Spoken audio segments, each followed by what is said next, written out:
ඉංග්‍රීසි වලට තියෙන බය නැති කරගන්නේ කොහොමද? ඉංග්‍රීසි මොකුත්ම බැරි නම් කොතනින්ද ඉගෙන ගන්න පටන් ගන්න ඕනේ? ඉංග්‍රීසි ටිකක් පුළුවන් නම් කොතනින්ද ඉගෙන ගන්න පටන් ගන්න ඕනේ? ජොබ් එකේ වැඩ එක කොහොමද ඉංග්‍රීසි ඉගෙන ගන්නේ? රට යනවා නම් කොහොමද ඉංග්‍රීසි ඉගෙන ගන්නේ?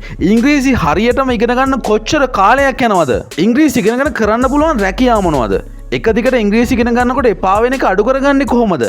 මොනවද ඉංග්‍රීසි ඉගෙන ගන්න ඔයාට නොමිලේ ලබා ගන්න පුළුවන් මූලාශ්‍ර? තනියම කොහොමද ඉංග්‍රීසි ඉගෙන ගන්න යොමු වෙන්නේ?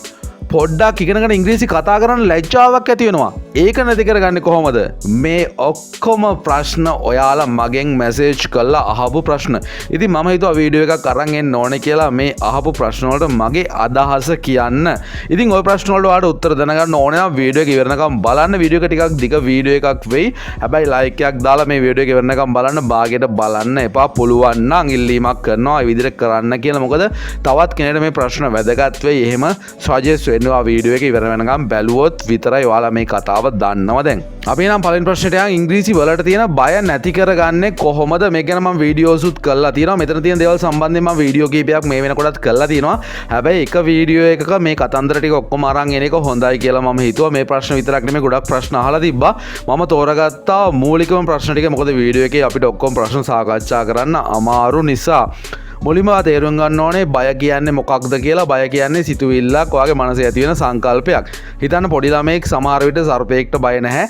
එයා ලොකු වෙනකොට දැනගන්නවා සර්පයෝ ගින්දර වගේ දේවල් වලින් හානියක් වෙනවා කියලා. ඉතින් ඒක නිසා තමයි බය ඇති වෙන්නේ.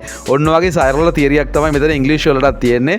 ඔයාලා ඉංග්‍රීසි වලට බය, ඉංග්‍රීසි වැරදුනොත් සමාජයේ මොනවා හරි චෝදනාවල් ලක්කේ, අපහසුතාවයන් ලක්කේ වගේ දේවල් වලට හිතෙන හින්දා තමයි ඉංග්‍රීසි වලට බය ඇති වෙන්නේ. සහ ඒක ඉගෙන ගන්න ගොඩක් අමාරු දෙයක් කියලා වගේ මනස මේ වෙනකොටත් විශ්වාස කරනවා ඇති. ඒක නිසා තමයි බය ඇති වෙන්නේ. ඉතින් කොහොමද මේ බය නැති කරගන්නේ? මුලින්ම තේරුම් ගන්න ඕනේ මේක භාෂාවක් විතරයි. ලෝකේ භාෂා 6000ක් විතර තියෙනවා. 6000 එක භාෂාවක් විතරයි. ඉතින් මේකත් සාමාන්‍ය සිංහල වගේම දෙයක් කියලා ඔළුවට තේරුම් ගන්න ඕනේ. ඉතින් ඊට පස්සේ මේකත් එක්ක වැඩ කරනකොට ඔයා වගේ සිතුවිල්ල අඩු කරගන්න ඕනේ. බය කියන එක සාපේක්ෂ දෙයක්. අනික එකිනෙකාට සාපේක්ෂවත් බය ඇති වෙනවා. එක්කෙනෙක්ට තියෙන බය නෙමෙයි තව කෙනෙක්ට තියෙන්නේ. ඉතින් මට ඉගෙන ගන්න බැරි වෙයි කියලා කෙනෙක් බය වෙනවා. තව කෙනෙක් හිතනවා මං කොච්චර ඉගෙන ගත්තද මට මේකෙන් ජොබ් එකක් කරගන්න බැරි වෙයි, කවදාවත් ඉගෙන ගන්න බැරි වෙයි ඉංග්‍රීසි. ඒ වගේ ගොඩාක් බය ඇති වෙනවා. ඉතින් මේක මුලින්ම ලයිෆ් එක කියන්නේ ඉංග්‍රීසි විතරක්ම නෙමෙයි. ඉංග්‍රීසි කියන්නේ වගේ ජීවිතේක කොටසක් විතරයි. ඉතින් ඒ කොටසට වටිනාකම අදාළ විදියට දුන්නා නම් ඔයාලට තවදුරටත් මේ බය නැති කරගන්න පුළුවන්. මොකද ඉංග්‍රීසි බැරි වුණා කියලා ලෝකේ ඔයාලට නැති වෙන්න දෙයක් නැහැ. කිසිම එක භාෂාවක් විතරක් නිසා එහෙම කියලා දේවල් අතාරින්නත් එපා. මම එහෙම කිව්වේ ඔයාලට ඉංග්‍රීසි නැති වෙලා ජීවිතේ කලකිරීමෙන් ඉන්නවා නම් ඒක කිසිම තේරුමක් නැතිලා. මොකද මේ කොහෙවත් යන අපි නොදන්න භාෂාවකින්ද ජීවිතේ කලකිර ගන්න එපා. මුලින්ම සතුටින් ඉන්න. ඊට පස්සේ ඉංග්‍රීසි කියන්නේ ටූල් එකක්. ඔයාලට මොකක් හරි දෙයක් ලබා ගන්න, මොකක් හරි පොතක් කියවන්න, බිස්නස් එකක මොකක් හරි දෙයක් ඔයාලට ලබා ගන්න, නැත්නම් ලෝකෙට යන්න මේකට අවශ්‍ය කරන ටූල් එකක් විතරයි. ඔයාගේ ජීවිතේම නෙමෙයි මේ ඉංග්‍රීසි කියන්නේ. ඒක නිසා ඒ තියෙන බය තමුන් හිතලම නැති කරගන්න ඕනේ. ඒක තමයි ක්‍රමේ. ඇත්තටම ක්‍රමවේද ගොඩක් කිව්වොත් ඔයා තමයි මේක සිතුවිල්ලක් කියලා මුලින්ම තේරුම් ගන්න ඕනේ. මට කියන්න පුළුවන් මේක සිතුවිල්ලක් විතරක් කියන එක. ඔයා ඒක හිතන්න ඕනේ කොහොමද මම මේක නැති කරගන්නේ කියලා. ඊළඟ ප්‍රශ්නේ බලමු. ඉංග්‍රීසි මොකුත්ම බැරි නම් කොතනින්ද ඉගෙන ගන්න පටන් ගන්න ඕනේ? අපි හිතමුකෝ ඔයා O level A level ලොකුවට කරපු කෙනෙක් නෙමෙයි කියලා. ඔයාට ABC ඇරෙන්න ලොකු දෙයක් කියව ගන්න බැයි නම් ඔයා හොඳම දේ බේසික් ඉංග්ලිෂ් කෝස් එකක් ෆලෝ කරන එක. ෆිසිකල් ක්ලාස් එකට ගිහිල්ලා හරි නැත්නම් ඔන්ලයින් ඔයාට පුළුවන් නම් එහෙම ෆලෝ කරන එක තමයි හොඳම දේ. මොකද බේසික් ඉංග්ලිෂ් නැතුව ඔයාට ඉංග්ලිෂ් ඉගෙන ගන්න පටන් ගන්න බෑ. මොකද ඔයා අකුරු විසියා විතරක් දන්නවා නම් මේ වචන හැදෙන විදි තියෙනවා. මේ ඔක්කොම YouTube එකෙන් ඉගෙන ගන්න ටිකක් අමාරුයි. ඔයාට ගුරුවරයෙක් යටතේ පුහුණු වෙන්න අවශ්‍යයි. මුලින්ම ඉංග්‍රීසි කිසිම දෙයක් බැරි නම් අනිවාර්යෙන් මම ඔයාලට සජෙස්ට් කරනවා, යෝජනා කරනවා ඉංග්‍රීසි කෝස් එකක්. විශේෂයෙන්ම බේසික් ඉංග්‍රීසි කෝස් එකක් හරි ඉංග්‍රීසි පන්තියක් හරි හොයාගෙන ඔයා අනිවාර්යෙන්ම යන්න. ඉංග්‍රීසි මොකොත්ම බැරි නම් මොකද ඔයා බේසික් එක හදාගත්තේ නැත්නම් සාමාන්‍ය අනිත් සමාජයේ ඉන්න කෙනෙක් වගේ වාට ඉංග්‍රීසි ඉගෙන ගන්න සුදුසුකමක් වෙන්නෙත් නැහැ. මොකද මුලින් ඔයා බේසික් ලෙවල් එක ඉගෙන ගන්න ඕනේ. ඒක අනිවාර්යෙන්ම කරන්න ඕනේ. ඉස්කෝලේ එක ඉගෙන ගන්න බැරි වුණා නම්, පන්තියකින් තාම ඉගෙන ගන්න බැරි වුණා නම් ඔයා බේසික් ඉංග්‍රීසි කරන ක්ලාස් එකකට සම්බන්ධ වෙන්න. ඒක තමයි හොඳම දේ. මොකද YouTube වීඩියෝ එකක් හරි Google එකේ දෙයක් හරි බලා ගන්නත් ඔයාලට යම්කිසි ඉංග්‍රීසි ප්‍රමාණයක් අවශ්‍යයි. අපි ඊළඟ ප්‍රශ්නේ කතා කරමු. ඉංග්‍රීසි ටිකක් පුළුවන් නම් කොතනින්ද ඉගෙන ගන්න පටන් ගන්න ඕනේ? අර කලින් ප්‍රශ්නෙට මේක සම්බන්ධයි. කලින් මම කිව්වා ඉංග්‍රීසි බැරි නම් මොකද කරන්න ඕනේ කියලා. ඔයාලට ටිකක් ඉංග්‍රීසි පුළුවන්. අපි හිතමුකෝ ඔයා O level A level කරපු කෙනෙක් වගේ කියලා. එතකොට ඔයාලට සාමාන්‍ය ඉංග්‍රීසි දැනුමක් තියෙනවා. ඉස්කෝලෙන් ඉගෙනගෙන ඉංග්‍රීසි දැනුමක් තියෙනවා. ඔයාට පුළුවන් self study කරන්න පටන් ගන්න වාටත් පුළුවන් සාමාන්‍ය කෝස් එකකට ජොයින් වෙන්න. මොකද මේ කෝස් එකට ජොයින් වෙන එක හොඳයි කියන්නේ ඒකේ යම්කිසි ක්‍රමවේදයක් අනුව වාට ඉංග්‍රීසි උගන්වනවා. ඒක වාට අනිවාර්යයෙන්ම ජීවිතේට මුල් අඩිතාලම විදිහට අවශ්‍යයි. මම කිසිසේත්ම කියන්නේ නැහැ කෝස් එකකින් විතරක් වාට ඉංග්‍රීසි කතා කරන්න පුළුවන් කියලා. හැබැයි වාට යම්කිසි ක්‍රමවේදයකට පිළිවෙලකට දෙයක් ඉගෙන ගන්න පුළුවන් ඉංග්‍රීසි කෝස් එකකට දිගටම සම්බන්ධ වුණොත් එතනින් වාට බේසික් නොලෙජ් එකක් ගන්න පුළුවන්. ඊට පස්සේ වාට දැන් ඉංග්‍රීසි ටිකක් පුළුවන් නිසා ඔයාට පුළුවන් Google පාවිච්චි කරලා නැත්නම් YouTube පාවිච්චි කරලා වෙබ්සයිට් පාවිච්චි කරලා ඔයාට ඉංග්‍රීසි ඉගෙන ගන්න පටන් ගන්න තනියම. ජොබ් එකේ වැඩ එක කොහොමද ඉංග්‍රීසි ඉගෙන ගන්න? මෙතෙන්දී ඔයා තීරණය කරන්න ඕනේ මොන වගේ ජොබ් එකක්ද කරන්න කියලා සහ ඔයාගේ ජොබ් එකත් එක්ක කොහොමද ඉංග්‍රීසි රිලේටඩ් වෙන්නේ කියලා. මෙතන ලොකු ප්‍රශ්නයක් තියෙනවා. ඉංග්‍රීසි ඕනේ උනාට ඔයාට මේ ඉගෙන ගන්න ඉංග්‍රීසි පාවිච්චි වෙන්නේ නැත්නම් ඔයාගේ ජීවිතේ ගොඩක් තැන්වල ඔයාට මේක ඉගෙන ගන්න එක සම්බන්ධයෙන් ටිකක් බෝරින් වෙන්න පුළුවන්. ඔයා ඔෆිස් එක ජොබ් එකක් කරනවා නම් ඔයාට මේ ඉංග්‍රීසි අනිවාර්යයෙන්ම ගැටෙනවා ඇති. ඔයාට ඒක අවශ්‍ය වෙනවා. හිතන්න ඔයා ටිකක් ඉන්ඩස්ට්‍රියල් වැඩක් කරනවා නම් ඔයාගේ මහන්සියෙන් දෙයක් කරනවා නම් ඔයාට සමහර ඉංග්‍රීසි උමනා වෙන එක අඩු වෙන්න පුළුවන්. හැබැයි ඉංග්‍රීසි අත්‍යවශ්‍යයි ඔයාගේ ලයිෆ් එකට. ඔයා එතකොට මැනේජ් කරගන්න ඔයාගේ ජොබ් එකේ ටයිම් එක කොහොමද ඉංග්‍රීසි කරන්න කියලා හිතන්න. සමහරව වැඩ කරනවා රොටේට් විදිහට කියන්නේ ෂිෆ්ට් එකට වැඩ කරනවා. නයිට් ෂිෆ්ට් තියෙනවා ඩේ ෂිෆ්ට් තියෙනවා. ඉතින් එතකොට ඔයාලට පුළුවන් ඔන්ලයින් කෝස් එකක් හරි ඔයාලට මිලදී කරගෙන කෝස් එකක් ෆලෝ කරන්න. මොකද ඔයාලට ඉස්තිරවම ක්ලාස් එකකට යන්න බැරි නිසා ඔයාලට පුළුවන් ඒ වගේ දෙයක් try කරන්න. ඒ වගේම ක්ලාස් එකකට යනවා ඔයාලට පුළුවන් ඉන්ඩිවිජුවල් ක්ලාස් හරි ගෲප් ක්ලාස් හරි ඔයාගේ ටයිම් එක ඇඩ්ජස්ට් වෙන විදිහට තියෙන ක්ලාස් එකක් තෝරගන්න. සමහර ජොබ් වල නම් ඉංග්‍රීසි ඉගෙන ගන්න ජොබ් එකෙමුත් අවස්ථාව දෙනවා. ඉතින් ඒ වගේ ජොබ් එකක් සෙට් වුණොත් ඔයාලට ගොඩක් වටිනවා ඇත්තටම ඉංග්‍රීසි ඉගෙන ගන්න. මුලින්ම බලන්න ඕනේ කොහොමද ඒ වගේම ඔයාගේ කැරියර් ලයිෆ් එකත් එක්ක ජොබ් එකේ ඊළඟ ස්ටෙප් වලට මම මොන වගේ ඉංග්‍රීසිද ඉගෙන ගන්න ඕනේ. මම ඔෆිස් එකේ කතා කරන ඉංග්‍රීසිද නැත්නම් මගේ ඊළඟ ජොබ් එකේ මොකක් හරි ඩිග්‍රියක් කරන්න තියෙනවා නම් ඒ සම්බන්ධයෙන් මම ඉංග්‍රීසි ආටිකල් කියවනවාද ඒ වගේ සම්බන්ධයෙන් ඔයා ඉංග්‍රීසි ගැන හිතන්න ඕනේ. ඉතින් ජොබ් එකේ වැඩ එක්ක ඉංග්‍රීසි අනිවාර්යයෙන්ම රිලේට් වෙනවා.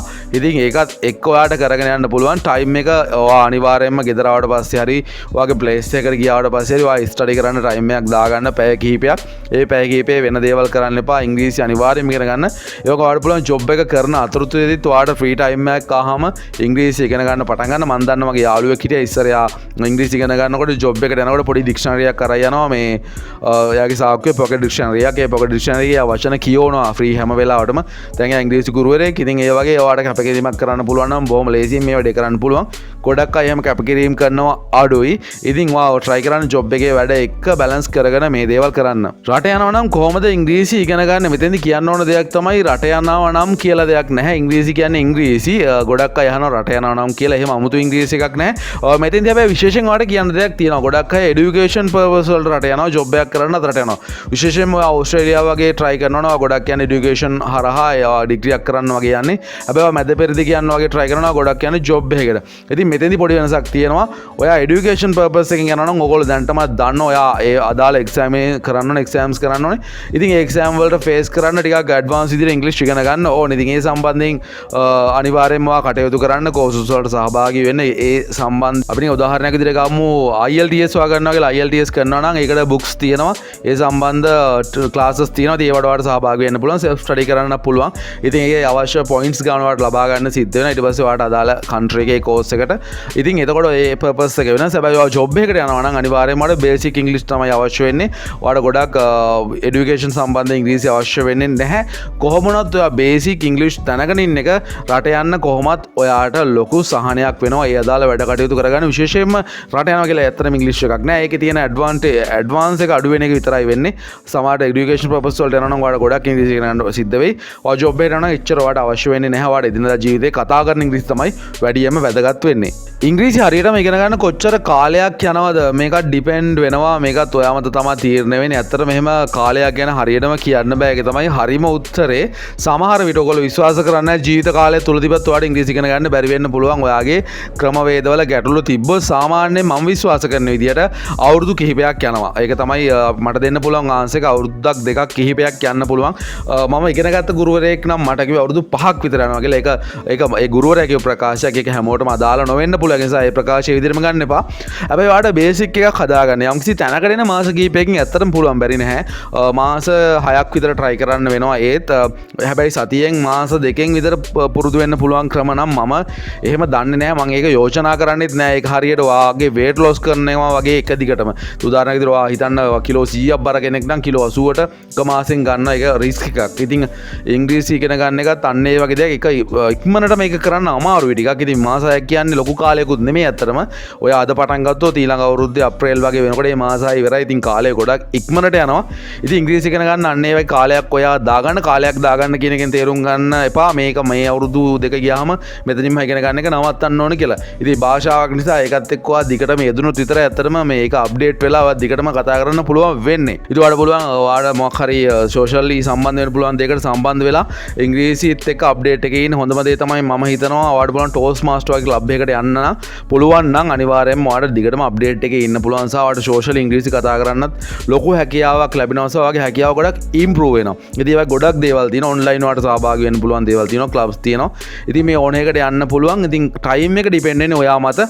මාස 6නුත් බැරි වෙනවා. ඔයා හරියට එක දිගට මාස 6ක් වැඩ කළේ නැත්නම් මේක ඇත්තටම ටිකක් බෝරින් දෙයක් වෙන්න පුළුවන් ඉංග්‍රීසි ඉගෙන ගන්න. උදාහරණයක් විදිහට මේ වීඩියෝ එක මේ වෙනකන් කවුරුහරි ඇහුවා නම් අනිවාර්යයෙන්ම කමෙන්ට් එකක් දාන්න. මේ විනාඩි 11ක් 10ක් අහනවා කියන එකත් ලේසි වැඩක් නෙමෙයි. අනිවාර්යයෙන්ම කමෙන්ට් එකක් දාන්න. ඔයා ඊටාම වටින කෙනෙක්.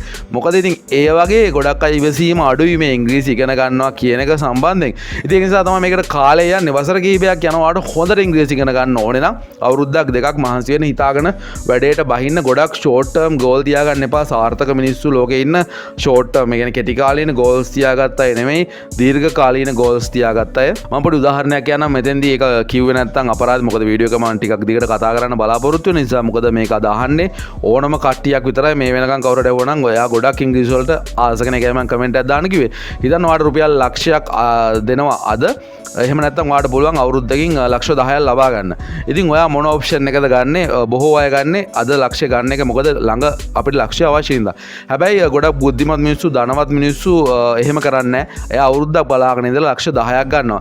ඇත්තටම හිතන්න ගිය අවුරුද්දේ අද වගේ දවසක් ඔයාට ලොකුවට අතීතයට අමතකයිද නැහැ. මේ වගේ දවසක් කියන්නේ ඇත්තටම සති කිහිපයක් වගේ අපිට දැනෙන්නේ. ඉතින් හිතන්න ගිය අවුරුද්දේ මේ වගේ දවසක ඔයා ඒ ලක්ෂ්‍ය ආයෝජනය කළා නම් අද ඔයා ලක්ෂ 10ක් ලබා ගන්නවා. හැබැයි ගිය අවුරුද්දේ ඒ දවසේ ඔයා ලක්ෂ්‍ය ගත්තා නම් ඒ දවස් ඒක මාසෙන් විතර ඉවර වෙන්නත් පුළුවන්. ඉතින් ඒ වගේ තමයි මේ හැම දෙයක්ම ලොන්ග් ටර්ම් දෙයක් කරන එක තමයි සාර්ථක.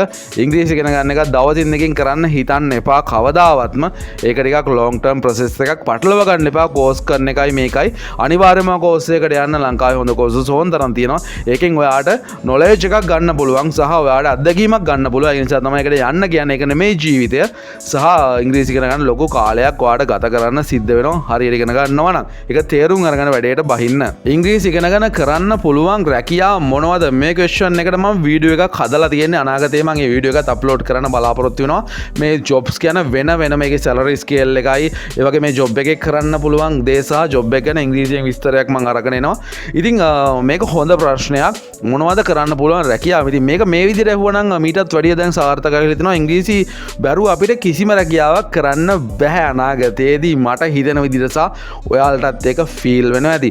ඉතින් මම රැකියා කිහිපයක් මෙතෙන්දී සඳහන් කරන්නම්. ඔයාලට පුළුවන් බොහොම ලේසියෙන් වීඩියෝ ක්‍රියේට් කරන කෙනෙක් බවට පත් වෙන්න. ඉතින් මට හිතෙන දේ මුලින්ම ඔයාලට පුළුවන් සෝෂල් මීඩියා සම්බන්ධයෙන් වැඩක් කරන්න ඉංග්‍රීසි පුළුවන්. ඊට පස්සේ පුළුවන් ඔයාලට රයිටර් කෙනෙක් වෙන්න.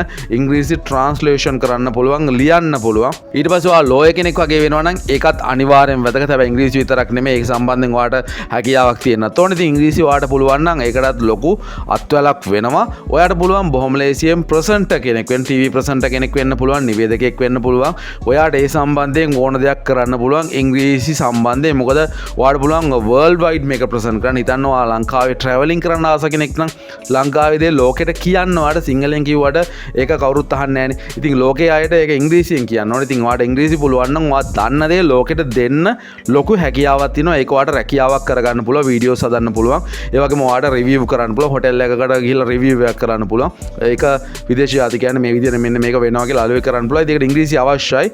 ඒ වගේම ඔයාලට පුළුවන් කන්සල්ටන්ට් කෙනෙක් වෙන්න, කවුන්සලර් කෙනෙක් වෙන්න පුළුවන් ඉංග්‍රීසි දන්නවා නම් ඉංග්‍රීසි පුළුවන් නම් ඒකට හැබැයි විෂය දැනුම අවශ්‍යයි ඉංග්‍රීසි පුළුවන් එක ඔයාලට ලොකු ඇඩ්වාන්ටේජ් එකක් වාසියක් වෙනවා ඔයාලට යමක් පැහැදිලි කරන්න ඉංග්‍රීසි වලින් තව කෙනෙක්ට ඉතින් සහ ඒ වගේ පොත්පත් ගොඩක් තියෙන්නේ ඒ දැනුම තියෙන්නේ ඉංග්‍රීසියෙන් විශේෂයෙන් මේක බටහිර දැනුමත් එක්ක එන දෙයක් නිසා ඒ දැනුම ගොඩක් අපිට කියවන්න වෙන්නේ ඉංග්‍රීසි වලින් විශේෂයෙන්ම හිතන්න ඩිග්‍රී එකක් කළා කියලා මේ නොලෙජ් එක එන්නේ ඇත්තටම විදේශයෙන් නිසා ඒ තියරීස් තියෙන ඔරිජිනල් තියරීස් තියෙන්නේ ඉංග්‍රීසි වලින් ඒවා ලියලා තියෙන්නේ ඉංග්‍රීසි වලින් ලංකාවේ ලියපුවා නෙමෙයි ගොඩක් තියෙන්නේ ඉතින් ඒක නිසා ඔයාලේ රැකියාවල් කරන්න ඉගෙන ගන්නකොටත් ඔයාට ඉංග්‍රීසි බලපානවා සයිකොලොජි පැත්තෙන් ඔයාට සයිකොලොජිස්ට් කෙනෙක් වෙන්නත් පුළුවන් ඉතින් ඒ වගේ එකක් නෙමෙයි රැකියා 100 ගාණක් තියෙනවා මට දැන් මතක් වෙන රැකියා ටිකක් තමයි මම මෙතෙන්දි කියන්නේ මම තව වීඩියෝ එකක් මේකට අනිවාර්යෙන් අරන් එනවා මේ රැකියා ගැන ඔයාට මේ රැකියාවෙන් කොච්චර උපයන්න පුළුවන්ද මේකට ඔයා මොන වගේ ඉංග්‍රීසි පැත්තක්ද හදා ගන්න ඕනේ රැකියාවේ ඔයාට තියෙන දේවල් මොනවද වගේ ගොඩක් දේවල්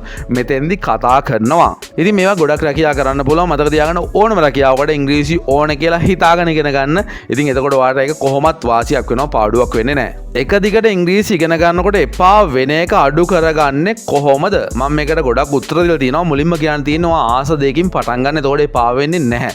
මොකද ඉංග්‍රීසි කියන්නේ භාෂාවක්නේ. හැබැයි මේ භාෂාවේ ලියවිච්ච ගොඩක් දේවල් තියෙනවා. මම උදාහරණයක් විදියට කියන්නම් මම සයිකොලොජි මනෝවිද්‍යාව ගැන මුදල් ගැන පොත් කියවන්න ගොඩක් ආසයි. ඉතින් ඒ සම්බන්ධයෙන් මම ඉංග්‍රීසි වීඩියෝස් බලන්න ගොඩක්ම ආසයි. ඉතින් එතකොට මට ඒ වීඩියෝ එකට අදාළ වචන මම අනිවාර්යයෙන්ම හොයනවා. ඉතින් මට එතකොට ඒක එපා වෙන්නේ නැහැනේ. මොකද මට මේක ගැන කියවන්න නම් මට ඉංග්‍රීසි ඕනේ. ඉතින් මගේ වැඩි ආසාව තියෙන ඉංග්‍රීසි ඉගෙන ගන්න එක නෙමෙයි මේක කියවන එක. හැබැයි ඒක අතුරු ප්‍රතිඵලයක් විදිහට ඉංග්‍රීසිත් මගේ වර්ධනය වෙනවා. ඉතින් ඔයා try කරන්න ඔයාගේ ආස පැත්තකින් ඉංග්‍රීසි ඉගෙන ගන්න උත්සාහ කරන්න. ඉගෙන ගන්නත් නෙමෙයි ඇත්තටම ඔයා ආස පැත්තකින් වීඩියෝස් බලන්න පටන් ගන්න උදාහරණයක් විදිහට ඔයා සෙලිබ්‍රිටිස්ලා ගැන ආසයි නම් ඔයා හිතනවා ගායකයෝ ගැන හරි ලෝක ප්‍රසිද්ධ මිනිස්සුන්ට ආසයි නම් එයාලගේ කන්වර්සේෂන්ස් බලන්න එයාලා ඉන්ටර්විව් කරන හැටි බලන්න එයාලා කියන දේ බලන්න. එතකොට ඔයා දැනගන්න ආසයි නෑ එයාගේ ලයිෆ් ස්ටෝරි එක. ඒක කියවන්න උත්සාහ කරන්න. ඉතින් එතකොට ඔයාට ඒකට අවශ්‍ය වචන හොයාගන්න වෙන ඔටෝමැටිකලි. ඉතින් එතකොට ඔයාට ඒකට අපා වෙන්නේ නෑ මොකද ඔයා එයා ගැන කියවන්න ආස නිසා ඔයා වචන කොහොමත් හොයනවා. ඉතින් මේ වගේ සබ්ජෙක්ට්ස් 10 ගණක් තියෙනවා. ස්පෝර්ට්ස් වෙන්න පුළුවන්, සයන්ස් වෙන්න පුළුවන් මේ ඕනම දෙයකට ඔයා ආස පැත්තකින් පටන් ගන්න සහ ඔයාට ආස පැත්තෙන් තමයි ජීවිතේ දෙයක් කරන්නත් වෙන්නේ. හිතන්න ඔයා සයන්ස් ගැන ඉගෙන ගත්තා කියලා. ඉතින් ඊට පස්සේ ඔයාට ජොබ් එක කරන්න වෙන්නේ සයන්ස් ගැනමයි. ඉතින් ඔයා සයන්ස් ගැන කියවන එකේ කිසිම පාඩුවක් වෙන්නේ නැහැ. ජොබ් එකේදී ඔයාට ඒක කියවපු ඉංග්‍රීසිම තමයි පාවිච්චි කරන්න වෙන්නේ. ඉතින් ඒක නිසා ඒකත් ඔයාට කිසිසේත්ම පාඩුවක් වෙන්නේ නැහැ. ඔයා එපා කරගන්න එපා වෙන්නේ ඔයා ආස නැති ෆීල්ඩ් එකකින් ඔයා මේක පටන් ගන්න ඕන සහ ලොකුවට ග්‍රැමර් පොයින්ට්ස් ඔලුවට දාගෙන පටන් ගන්න ඕන. ඒක කවදාවත් කරන්න එපා. ග්‍රැමර් ඉගෙන ගන්න ඒ ග්‍රැමර් ලෙවල් එකේ තියාගෙන. ඒක නිසා ඔයා ඉගෙන ගන්නකොට අනිවාර්යෙන් මතක තියාගන්න ආස දෙකකින් පටන් ගන්න හැම වෙලේම. මොනවද ඉංග්‍රීසි ඉගෙන ගන්න ඔයාට නොමිලේ ලබා ගන්න පුළුවන් මූලාශ්‍ර? ඇත්තට මේ ප්‍රශ්නේ අවුරුදු 10කට 20කට කලින් අහුවනම් ඔයාට අනිවාර්යෙන් පොත් තමයි මතක් වෙන්නේ. හැබැයි දැන් ඔයාට ඕන තරම් ෆ්‍රී මූලාශ්‍ර තියෙනවා. ඔයා මේ අහන වීඩියෝ එකත් ඇත්තටම ඔයාට ලබා ගන්න ලැබෙන්නේ නොමිලේනේ. ඉතින් ඔයාට කිසිම මුදලක් යන්නේ නැහැ. ඩේටා ගාස්තුව විතරයි යන්නේ. ඒක මුදලක් විදිහට සලකන්නේ නැහැ. ඩේටා විතරයි යන්නේ. ඔයාට කිසිම මුදලක් නැතුව මේ වගේ ඕන තරම් වීඩියෝස් අහන්න පුළුවන්. මම හැබැයි වැඩිම රෙකමන්ඩ් කරන්නේ Google එක පාවිච්චි කරන්න. Google එකේ සර්ච් එකක් අනිවාර්යයෙන්ම දාන්න. ඒ වගේ වෙබ්සයිට් තියෙනවා. YouTube තියෙනවා. YouTube කියන්නේ ඇත්තටම ලෝකෙ ලොකුම විශ්වවිද්‍යාලය විදිහට තමයි හඳුන්වන්නේ. ඉතින් Google එක YouTube ඔක්කොම knowledge based වෙලා තියෙන්නේ. ඉතින් මේ ඕන එකකින් ඔයාට නොමිලේ ගන්න පුළුවන් වෙබ්සයිට්ස් තියෙනවා. මම ඊළඟ වීඩියෝ එකකින් අරන් එන්නම් ඒ YouTube channels මොනවද කියලා සහ වෙබ්සයිට් මොනවද කියලා තොරතුරු ලබා ගන්න විශේෂයෙන් YouTube channels ටිකක් මම අරන් එන්නම්. ඔයාට ඉංග්‍රීසි ඉගෙන ගන්න අනිවාර්යයෙන්ම පාවිච්චි කරන්න පුළුවන් වෙන. තනියම කොහොමද ඉංග්‍රීසි ඉගෙන ගන්න යොමු වෙන්නේ? ඇත්තට මේ ප්‍රශ්නෙට උත්තරෙත් මේ ප්‍රශ්නේම තියෙනවා. ඇත්තටම ඕනම දෙයක් අපිට ඉගෙන ගන්න පුළුවන් තනියම තමයි. දැන් හිතන්නවා යාළුවෝ සෙට් එකක් එක්ක ගියා කියලා. සමහර ලාවට තනියෙන් ගියාට වැඩිය ඩිස්ටර්බ් වෙන්න පුළුවන්. ඔයාගේ මයින්ඩ් එකට මනසට මොකක් හරි දෙයක් ඇත්තටම ආකර්ෂණය වෙන්නේ හරි මතක තියාගන්න ලැබෙන්නේ දෙන්නෙක් එක්ක එකතු වෙලා නෙමෙයිනේ. ඔයාට තනියම. ඉතින් ඔයාට පුළුවන් මුලින්ම මේ Google search එකකින් හරි මොකක් හරි පොතකින් හරි ඔයාට ඉගෙන ගන්න පටන් ගන්න. තනියම ඉගෙන ගන්න කියන්නේ අනිත් අය ඔයා ඒක කතා කරන්න නැතුව ඒගොල්ලන්ගේ උදව් ගන්න නැතුව ඒගොල්ලන්ට කියලා දෙන්න නැතුව කරන එක නෙමෙයි. ඔයා දෙයක් තනියෙන් ග්‍රහණය කරගන්න උත්සාහ කරන එක හරියට මේ වගේ. දැන් ගුරුවරයා මොකක් හරි දෙයක් ඔයාට ඉගන්නුවාට පස්සේ එයා ඒ කියන වාක්‍යෙම වගේ ජීවිතයට හරි ඒ කියන තියරියම අදාළ වෙන්නේ නැහනේ. ඔයා කොහොමද කතා කරන්නේ? ඔයාගේ ශෛලියෙන් කොහොමද කතා කරන්නේ? ඔයාට හිතෙන වාක්‍යයක් කියන්නේ කොහොමද? එහෙම ඔයා ලියපු දවසකට තමයි ඒක ඔයාගේ වෙන්නේ. ඒක හරියට මෙන්න මේ වගේ දෙයක්. ඔයා යුනිවර්සිටි ගිහිල්ලා තියෙන කෙනෙක් නම් ඔයා දන්නවා ඔයාට අසයින්මන්ට් ලියන්න ඕන. නැත්නම් ඉස්කෝලේ එකත් මේක සාමාන්‍ය දෙයක් පැවරුමක් දුන්නොත් මේක කරන්න වෙනවා. සමහර විට යාළුවෙක් කරපු පැවරුමක් දිහා බලාගෙන නැත්නම් ඉන්ටර්නෙට් එකෙන් ඩවුන්ලෝඩ් කරලා ඔයා මේක දානවා වෙන්න පුළුවන්. ගොඩක් අය මේක කරනවා. මේක සාමාන්‍ය දෙයක්. ඉතින් එතකොට ඔයාට ඒ සම්බන්ධයෙන් කිසිම දැනීමක් එන්නේ නැහැ. හිතනවා තනියෙන් මොකක් හරි ගැන හොයනවා. තනියෙන් ඒක ගැන ලියනවා. තනියෙන් හිතනවා. ඔයා විශ්වාස කරනවද ජීවිත කාලය ඇතුළතදීවත් සමහරට මේක ඔයාට අමතක නොවෙන්න පුළුවන්. ඒ තරම් තදට ඔයාට මතක හිටිනවා. ඉතින් ඒක නිසා මේ තනියම ඉංග්‍රීසි ඉගෙන ගන්නවා කියන එක ප්‍රශ්නයක් කරගන්න එපා. ඔයා තනියම ස්ටඩි කරන්න. ඒක සෝෂලි කොහොමද සමාජීය වශයෙන් කොහොමද පාවිච්චි කරන්න පුළුවන් කියන එක සම්බන්ධයෙන් ඔයා පොඩ්ඩක් හිතලා බලන්න. මම කොතෙන්ද මේක පාවිච්චි කරන්නේ? මම පුහුණු වෙන්න කොහොමද මේ ඉංග්‍රීසි පාවිච්චි කරන්න කියන සම්බන්ධයෙන් ඔයාගේ තියෙන වටපිටාවත් එක තමයි ඔයාට ඒක තීරණය කරන්න වෙන්නේ. මම කලින් කිව්වා ටෝස් මාස්ටර් වගේ එකට සහභාගී වෙන්න පුළුවන් නම් ඔයාගේ නොලෙජ් එක ගොඩක් වැඩි කරගන්න පුළුවන්. එතන ඉන්නේ සමහරට ඉංග්‍රීසි දන්න කට්ටිය. ඉතින් එයාලගේ වර්ඩ්ස් ටික ඔයාට එනවා. ඉතින් ඒ සම්බන්ධයෙන් ඔයාට නොලෙජ් එක වැඩි කරගන්න පුළුවන්. තනියෙන් ඉගෙන ගන්න වෙනවා කියන එක සම්බන්ධයෙන් ඔයා මුකුත් වොරි වෙන්න එපා. ඒක ඊටාම වැදගත් දෙයක්. ලෝකේ ගොඩක් මිනිස්සු සාර්ථක දේවල් කරලා තියෙන්නේ දෙතුන් දෙනෙක් එකතු වෙලා නෙමෙයි, පිරිසක් එකතු වෙලා නෙමෙයි, තනියෙන් පටන් ගත්ත දෙයකින් තමයි පස්සේ ටීම් එකක් එකතු වෙලා යන්නේ. විශේෂයෙන්ම ඉගෙන ගන්න දේවල් ගොඩක් අය එක කරන්න අමාරුයි. මොකද ඒක එක එක පුද්ගලයාට බලපාන දේ වෙන. සමහරුන්ට වීඩියෝ එකක් දිහා බලලා ඉගෙන ගන්න පුළුවන්. සමහරුන්ට පොතක් කියවලා ඉගෙන ගන්න පුළුවන්. සමහරුන්ට ඇහෙන දේ එක්ක ඉගෙන ගන්න පුළුවන්. ඉතින් මේ වගේ ගොඩක් වේරියන්ට් වෙනවා. එක එක අයට විවිධ වෙනවා. ඒක නිසා තනියෙන් ඉගෙන ගන්න පටන් ගන්න කටියක් එක පටන් ගන්නවට වඩා ඒක හොඳයි කියලා හිතනවා. සහාය ගන්න අනිවාර්යෙන්ම යාළුවන්ගෙන් අහන්න. යාළුවන්ට කියලා දෙන්න අනිවාර්යෙන්ම. මොකද ඒක ගොඩක් යහපත් දෙයක්. පොඩ්ඩක් ඉගෙනගෙන ඉංග්‍රීසි කතා කරන ලැජ්ජාවක් ඇති වෙනවා. ඒක නැති කරගන්නේ කොහොමද? මේක අතර මම මුලින්ම කියපු ප්‍රශ්නට සම්බන්ධයි. අර ඉංග්‍රීසි සම්බන්ධයෙන් බය කතාවක් මම කිව්වේ. ඒක ඇත්තටම ඔයාගේ ප්‍රශ්නයක්. ලැජ්ජාව කියන එකත් ඔයාගේ සිතේ ඇති වෙන සිතුවිල්ලක්. ඉතින් ඒකත් ඔයාට හිතලම තමයි නැති කරගන්න වෙන්නේ. හැබැයි මෙහෙම දෙයක්ත් උතන තියෙනවා. දැන් අපි කිසිම දෙයක් දැනගෙන අපිට කතා කරන්න බැහැනේ. මුලින්ම කරන්න පුළුවන්. දැන් මම නම් ඔක පුද්ගලිකව කරන දෙයක්. ඔයාට මොකක් හරි කතාවක් තියෙනවා නම් ඔයා ඒක දන්නේ නැතුව ඔයා ඒක ප්‍රැක්ටිස් කරන්න නැතුව යන රෙඩි හොඳයි. ඒක ගොඩක් 10000 වාරයක් පුළුවන් නම් මම නම් කරලා තියෙනවා එහෙම. ප්‍රැක්ටිස් කරලා යන්න. එතකොට ඔයා ඒක ගොඩක් ෆැමිලියර් වෙනවා. ඇත්තටම දැන් ඔයා මෙහෙමත් හිතනවා ඇති සමහරලාට මට එච්චර ඉංග්‍රීසි කතා කරන්න බෑ. මේ YouTube එකේ දකින්න අය ගොඩක් හිතලා කතා කරනවා ඉංග්‍රීසි කියලා. ඉතින් ඔයා දන්නේ නැති වුණාට ඒගොල්ලෝ ඒක අධික වෙලාවක් ට්‍රේනින් කරනවා. ඔයාට වඩා අධිකව ට්‍රේනින් කරන එක විතරයි ඔයාගේ වෙනස. හියුමන් විදිහට ගත්තොත් ඔයාට තියෙන දේවල්ම තමයි තවත් මනුෂ්‍යයට තියෙන්නේ. ඔයාට තියෙන කාලයම තමයි එයාට තියෙන්නේ. ඔයාට කරන්න පුළුවන් දේම තමයි එයාටත් කරන්න පුළුවන්. ලොකු වෙනසක් නැහැ. වෙනස තමයි ඔයා ප්‍රැක්ටිස් කරනවා අඩුයි. එයා ප්‍රැක්ටිස් කරනවා. ඔයා ප්‍රැක්ටිස් කරන්න හිතන වෙලාවටත්. ඔයා හිතනවා ප්‍රැක්ටිස් කරන්න නැතුව මේක උපතින් ආපු දෙයක් වගේ එහෙම දෙයක්. උපතින් එන දේවලුත් මිනිස්සුන්ට තියෙනවා. ඒකත් එක්ක අපිට උත්සාහයෙන් ගොඩක් දේවල් වෙනස් කරන්නත් පුළුවන්, ලබා ගන්නත් පුළුවන්. ඔයාට සමහරට එයාගේ වොයිස් එක එන්න නැති වෙන්න පුළුවන්. එයාට තරම් මතක හිටින්න නැති වෙන්න පුළුවන්. හැබැයි ඔයා එයා තරම් ආසන්න වශයෙන් try කරලා නැත්නම් ඔයාට එයා ළඟටවත් යන්න බෑ. මම එයා කියලා අදහස් කළේ ඉංග්‍රීසි හොඳට කතා කරන කෙනෙක් එක්ක ඔයාගේ ලයිෆ් එක කම්පෙයාර් කරනවා නම් ඔය ලැජ්ජාව ඇති වෙන්නේ අන්න ඒක නිසා. හැබැයි ඔයාට වැරදුනා කියලා හිතන්න. ඒ කියන්නේ ලැජ්ජ වෙන්න එපා. ඒ කියන්නේ නිහතමානී වෙන්න. මොකද ගොඩක් ගුරුවරුන්ට වරදිනවා. ඉතින් අර කියන්නේ කියමනකුත් තියෙනවානේ ගුරුන්ට තකුරු වරදී කියලා. හැබැයි කවුරු හරි උගන්වන කෙනෙක්ට වැරදුනොත් ඒක පිළිගන්න කැමති නැහැ. ඉතින් ඒක නිහතමානීව පිළිගන්න උත්සාහ කරන්න. තමන් ගැන ලොකු ඊගෝ එකක් මමත්වයක් හදාගන්න එපා. එතකොට තමයි ලැජ්ජාව එන්නේ. ඉතින් එහෙම හදාගන්න නැතුව ආට බෑ කියලා හිතන්න හැම වෙලේම බෑ කියලා හිතලා පුරුදු වෙන්න. කවුරු හරි දෙයක් කියනවනේ ඒක බාර ගන්න. ඒක හරිද කියලා හොයලා බලන්න. හරිනම් බාර ගන්න. නැත්නම් ඒක නිහතමානීව ප්‍රතික්ෂේප කරන්න. එතකොට ඇත්තටම මේකේ ලැජ්ජාව අඩු වෙනවා. ලැජ්ජාව ගොඩක් ඇති වෙන්නේ ඊගෝ එක නිසා. ඔයා ලොකු මාන්නයක් මමත්වයක් හදාගෙන ඉන්නවා.